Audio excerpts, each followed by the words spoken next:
Tahukah kamu, siapa sebenarnya Abu Nawas? Seorang penyair jenaka yang kisahnya melegenda? Seorang kritikus sosial yang berani melawan penguasa? Atau seorang sufi yang syair doanya abadi hingga kini? Nama Abu Nawas begitu terkenal, bukan hanya di dunia Arab, tapi juga di Nusantara. Namun, jejak hidupnya penuh misteri, antara nyata dan legenda. Nama asli Abu Nawas adalah Abu Ali Al-Hasan bin Hani Al-Hakami. Ia lahir sekitar tahun 747 Masehi. Dari ayah keturunan Arab dan ibu keturunan Persia. Masa kecilnya dihabiskan di Kufah, Irak, sebelum akhirnya pindah ke Baghdad, pusat peradaban Islam pada masa itu. Di era kejayaan dinasti Abbasiyah, Baghdad menjadi kota ilmu, seni, dan sastra. Disinilah bakat Abu Nawas berkembang. Ia dikenal sebagai seorang penyair istana yang sering berhubungan langsung dengan Khalifah Harun al-Rasyid.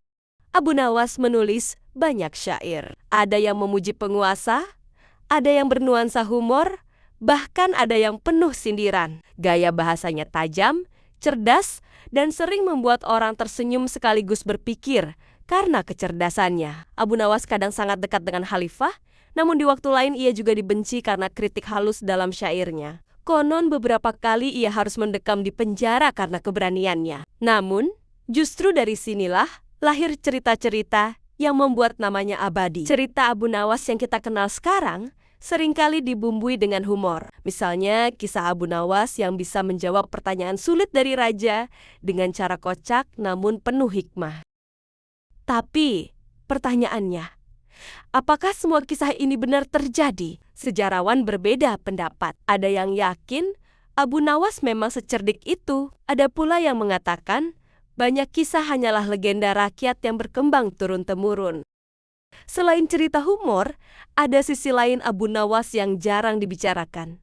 Syair-syair doanya. Dalam beberapa bait yang terkenal, Abu Nawas menulis doa dengan penuh kerendahan hati. Doa itu menunjukkan sisi spiritual yang mendalam, jauh dari kesan jenaka. Disinilah misterinya Abu Nawas bisa menjadi sosok pelawak, sekaligus penyair religius yang khusyuk. Hingga kini, syair Abu Nawas masih dipelajari di dunia Arab. Kisahnya menjadi bagian dari folklore Islam klasik, bahkan menyebar sampai ke Nusantara. Nama Abu Nawas muncul dalam berbagai hikayat, cerita rakyat, bahkan dipakai dalam pengajian dan dakwah, sebagai contoh bijak dalam bentuk humor. Dari kisahnya, kita belajar bahwa dakwah dan kritik tidak selalu harus keras, bisa juga melalui canda yang halus, namun tetap mengena di hati. Misteri Abu Nawas masih hidup hingga sekarang. Sebagian orang mengenalnya sebagai penyair istana, sebagian lain melihatnya sebagai pelawak rakyat, sementara ada yang menganggapnya seorang sufi sejati. Mungkin itulah sebabnya nama Abu Nawas tetap abadi sepanjang zaman. Ia hidup di antara kenyataan dan legenda, meninggalkan warisan yang tak lekang oleh waktu.